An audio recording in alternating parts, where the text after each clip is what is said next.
ఎప్పుడూ పెద్దగా క్లాష్ లేని టైం చూసుకుని సినిమాలు ప్లాన్ చేసుకుంటున్నారు నాని. కానీ ఈసారి మాత్రం అలా వర్కౌట్ అయ్యేలా లేదు. 6 నెలలకో సినిమా రిలీజ్ చేస్తున్న నాని ఈసారి బాగా గ్యాప్ తీసుకుని నెక్స్ట్ ఇయర్ మేలో రిలీజ్ అనౌన్స్ చేశారు. అయితే లేటెస్ట్ గా అదే డేట్ కి సూపర్ స్టార్ రజనీకాంత్ బరిలోకి దిగుతున్నారని talk.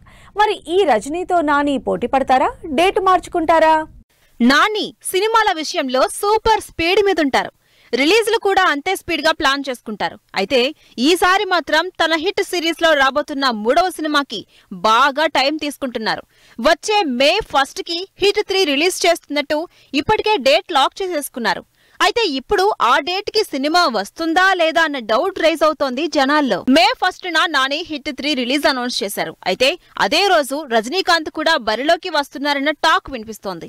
Rajinikanth, Lokesh Kanagaraj crazy combination లో నాగార్జున, శృతి హాసన్, ఉపేంద్ర లాంటి ఇంట్రెస్టింగ్ స్టార్ క్యాస్ట్ తో తెరకెక్కుతున్న కూలీ మే 1న రిలీజ్ చేయడానికి ప్లాన్ చేస్తున్నట్లు తెలుస్తోంది. మే 1 మేడే కావడంతో కూలీ టైటిల్ కి యాప్ట్ అయ్యేలా ఉంటుంది.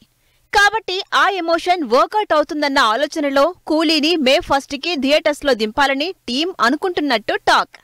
ఒకవేళ రజనీకాంత్ మే 1న రిలీజ్ కన్ఫర్మ్ చేస్తే నాని పరిస్థితి ఏంటా అన్నది ఇప్పుడు ఇంట్రెస్టింగ్ టాపిక్ అయింది ఇండస్ట్రీలో.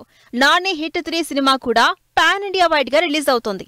ఇక రజనీకాంత్, లోకేష్ కనకరాజ్ కాంబినేషన్ కి పాన్ ఇండియా వైడ్ గా క్రేజ్ ఉంది.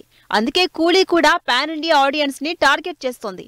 ఇలా ఈ 2 సినిమాలు పాన్ ఇండియా టార్గెట్ తో వచ్చేస్తున్నాయి. అలాంటప్పుడు నాని రజనీకాంత్ తో పోటీ పడతారా, లేక రిస్క్ ఎందుకులే అని రిలీజ్ పోస్ట్ పోన్ చేసుకుంటారా అన్నదే $1 మిలియన్ క్వశ్చన్.